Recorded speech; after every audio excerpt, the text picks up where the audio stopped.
உயிரினங்களுக்கும் மனிதர்களுக்கும் காம உணர்வை அனுபவிக்க வேறுபாடுகள் ஏன்? இறைவனின் அருளை பெற்றவர்கள் அனைவருமே காம ஆசையிலிருந்து விடுபட வேண்டும் என்று சொல்கிறார்கள்.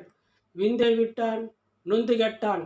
விந்து எந்த அளவிற்கு வீணடிக்கின்றோமோ அந்த அளவிற்கு படுக்கையிலே படுத்து கொள்ள வேண்டியதுதான் என்று இறைவனை அருளை பெற்றவர்களும் தன்னுள் இருக்கும் இறைவனை பார்த்தவர்களும் வெளியே இருக்கும் இறைவனை பார்த்தவர்களும் இயற்கையையும் விலங்கையும் தாவரங்களையும் தெய்வமாக நினைத்து பாதுகாத்து இயற்கையோடு வாழ்ந்து நமக்கு கொடுத்தார்கள்.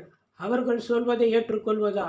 விஞ்ஞானம் சொல்கிறது, விந்து சேர்ந்தால் இறந்தே விடுவானாம். அதனால் காம ஆசையை அனுபவித்து வெளியே எடுத்துக்கொண்டே இருக்க வேண்டுமாம். இது யார் சொல்வது? இயற்கையையும் அழித்து விலங்குகளையும் அழித்து தாவரங்களையும் அழித்து கலாச்சாரத்தையும் அழித்து அனைவரையுமே தவறுகள் செய்ய வைத்து நிம்மதி இல்லாத வாழ்க்கையை கொடுத்தவர்கள் இவர்கள் சொல்வதை கேட்பதா? இறைவனை பார்த்தவர்கள் விந்து வெளியே எடுத்தால் எல்லா துன்பங்களையும் அனுபவிப்பான். கடவுளை திட்டுபவன் விந்து சேர்ந்தால் இறந்தே விடுவானாம். இதில் யார் சொல்வது சரியானது? குழப்பமாக இருக்கின்றதா? இறைவன் கொடுத்த உணர்வு எதை உணர்த்துகின்றது? எல்லா உயிரினங்களும் காமத்தை அனுபவிக்கின்றது. யாருக்கும் ஓடி ஒளிந்து பயந்து செய்வது இல்லை. அதன் உயிரினமே பார்த்தாலும் அச்சம் கொள்வது இல்லை. சுதந்திரமாக செய்கிறது. ஏன் அதற்கு மட்டும் அந்த உணர்வை இறைவன் கொடுத்தார்?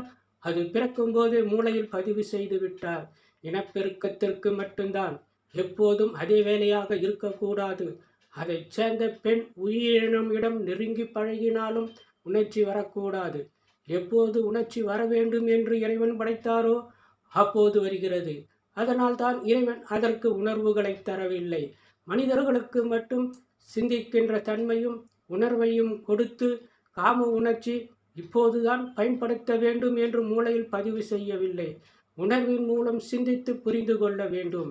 இதை நீங்கள் சரியாக சிந்தித்து வாழ்ந்தீர்கள் என்றால் அப்போதுதான் உன்னுள் இருக்கும் இறைவனையும் சிந்தித்து தெரிந்து கொள்வீர்கள். அதற்காகத்தான் உணர்வையும் சிந்திக்கின்ற தன்மையும் மனிதர்களுக்கு மட்டும் இறைவன் கொடுத்துள்ளார்.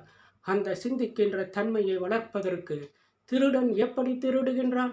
இருட்டில் யாருக்கும் தெரியாமலும் யாரும் இல்லாத நேரத்திலும் கதவை சாத்தி கொண்டு பயந்து திருடுகின்றான். அடுத்தவன் பொருளை திருடுவது தவறுதானே? மனதை கண்களை பார்க்கும்படி இருங்கள். தியானம் இருங்கள். படுக்கும்போது ஓம் என்று மனதில் நினைத்து கொண்டு இருங்கள். தூக்கம் விரைவில் வந்து